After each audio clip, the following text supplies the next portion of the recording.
It is hard to imagine the rest of this election season without Tim Russert. Whether it was during election night, presidential debates, face-to-face interviews, Tim was always at the center of the action. But above all, every president and anyone who wanted to be president eventually had to face questions from Tim. And it's been that way ever since his very first broadcast on Meet the Press. From NBC News, this is Meet the Press with Tim Russert. White House Chief of Staff John Sununu may be gone, and the president indeed has a new campaign team. You have said that part of your $40 billion deficit I have also told your program is $180 billion. Yes, may I finish? May I finish? It was a simple question. Well, you've already finished. Go and finish again. It's your program. Please. It's your program. You can do anything you want to with it. I believe I have to be aggressive, but I also have to be civil.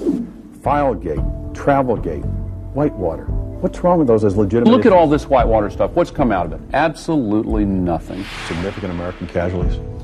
I don't think it's likely to unfold that way, Tim, because I really do believe we will be greeted as liberators. Finally, Mr. Secretary, in February 2003, He's still asking me questions. Yeah.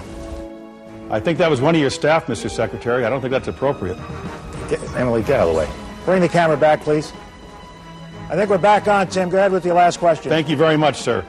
There's a lot of concern that the judgments made about the war before we went in have just proven not to be correct.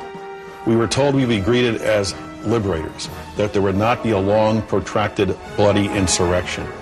How could we have been so wrong? But it's fair to say you're thinking about running for president in 2008. It's fair, yes. And so when you said to me in January, I will not, that statement is no longer operative. With us for the full hour, an exclusive interview with Democratic presidential candidate Senator Barack Obama. What has the controversy over Reverend Jeremiah Wright done to your campaign? Well, obviously, it's distracted us. An exclusive interview with Democrat Hillary Clinton. In New Hampshire, now the famous scene in Portsmouth where you showed some emotion, was that exhaustion, frustration? What was it? No, it was actually, Tim, a moment of real emotional connection. John McCain, thanks for joining us and sharing your views. I haven't had so much fun since my last interrogation. Of all the highlights of Tim Russert's career, perhaps there is none greater or more memorable than Election Night 2000. Who can forget Florida, Florida, Florida, Tim's low-tech little whiteboard? 4 years ago, Tim took a look back at that long night. I had been on the Today Show that morning, and Matt Lauer said in one word, what would you advise the viewers? And I said, Florida, Florida, Florida. As goes Florida, we'll go the nation. If I'm mistaken, I'll be the first to admit it. And then we sat down at the anchor desk at 7 p.m. And we expected a late night. We thought maybe midnight, 1 o'clock, which would be very exciting for us because so many elections are over so quickly. An important win for Vice President Al Gore. NBC News projects that he wins the 25 electoral votes in the state of Florida. We were told in our earpieces that we would be pulling back on Florida because the vote had tightened considerably. You just stayed with these simple boards. You wouldn't have those problems, those high-fluting computers, Tom. This is the answer. We felt that as a news organization, we want to get things right. And then when we called Florida for Bush. George Bush is the president-elect of the United States. He has won the state of Florida, according to our projections. There was a sense that, okay, this was it. That Bush was going to win the presidency because he had won Ohio and he won Florida. And then we got word that Al Gore was on his way to the hall in Tennessee to concede. And one small footnote in history, but for BlackBerry, I don't think Al Gore would have gotten the message not to go out on the stage and concede because all the cell phones were down as they went into the hall. We don't just have egg in our face, we've got omelet all over our suits at this point. When the projections were wrong, and it was just so chaotic because one state was for Gore, one for Bush. As part of the NBC News team, I didn't feel too good. We got it wrong in terms of the projection. And that's why I was determined to use my little grease board to try to make it right the best I could.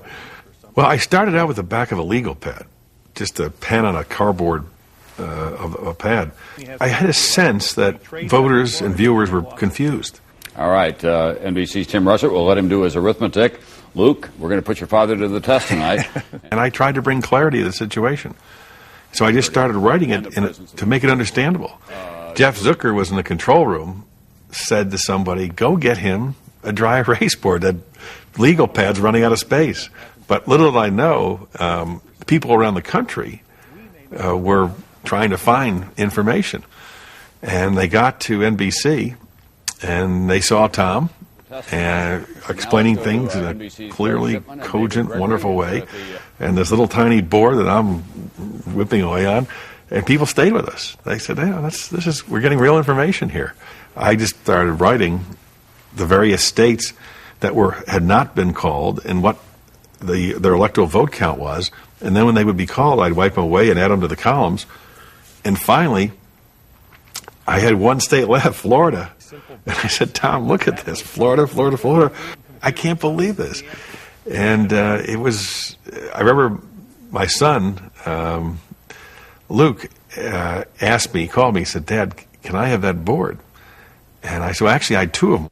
And I was deeply touched that my son wanted a part of my career, this board of Election Night 2000, until he said, you know what that thing's worth on eBay? So I have one for my son, I have one for the museum. And during this election year, of course, Tim Russert was the wingman for Brian Williams, who tonight is in Bagram in Afghanistan, where he has completed 4 days of reporting from that embattled country. Brian, there was no one quite like Tim at your side when you were doing a debate or special coverage or here on NBC Nightly News on what was likely to happen next. Well, Tom, here I was today trying to count up the number of debates that Tim and I did together, let alone the number of political events you anchored with Tim. When you came on NBC Nightly News earlier this evening, I said to you and the audience, we all feel like we lost a partner. Our viewers lost their Sunday morning partner. I lost my weeknight evening partner for politics. He was your wingman for so many years. Few knew him better than you did. You lost a partner here, and yet in all of our NBC family collective grief, we yield only to Tim's own family on this night. Well, one of the sad things for me is that the audience didn't get to know the Tim Russert that we knew behind the scenes. We all knew about his passion for politics, and that came through on the screen, obviously. But he was a real rock and roll aficionado. He took great pride in booking Bruce Springsteen when he was an unknown at John Carroll University in Cleveland. And for the rest of his days, he tried to get the boss to come on Meet the Press. And as much as Springsteen admired Tim, he stayed away. That was part of our bond, Tom, as you know. We were both Irish Catholic kids, originally from upstate New York, but then I moved at age 10 to the Jersey Shore, home of Bruce Springsteen, so we had that love as well. There's a reason when we saw each other in the newsroom, we called each other brother. It sure feels, at least for the two of us and for a whole lot of other people, like we've lost one tonight. And a lot of people don't know this, but in fact, in 1968, one of the people in the audience at Woodstock was Tim Russert. But, of course, Tim was wearing a Buffalo Bills jersey, and he was looking for guys to throw the football around with, and there were not a lot of them in that audience that night, Brian. That's right, Tom. Thanks for having me. Brian Williams tonight on his way back from Afghanistan. When we come back, where did it come from, that passion for politics and life itself? Tim's greatest inspiration, his father, Big Russ, next.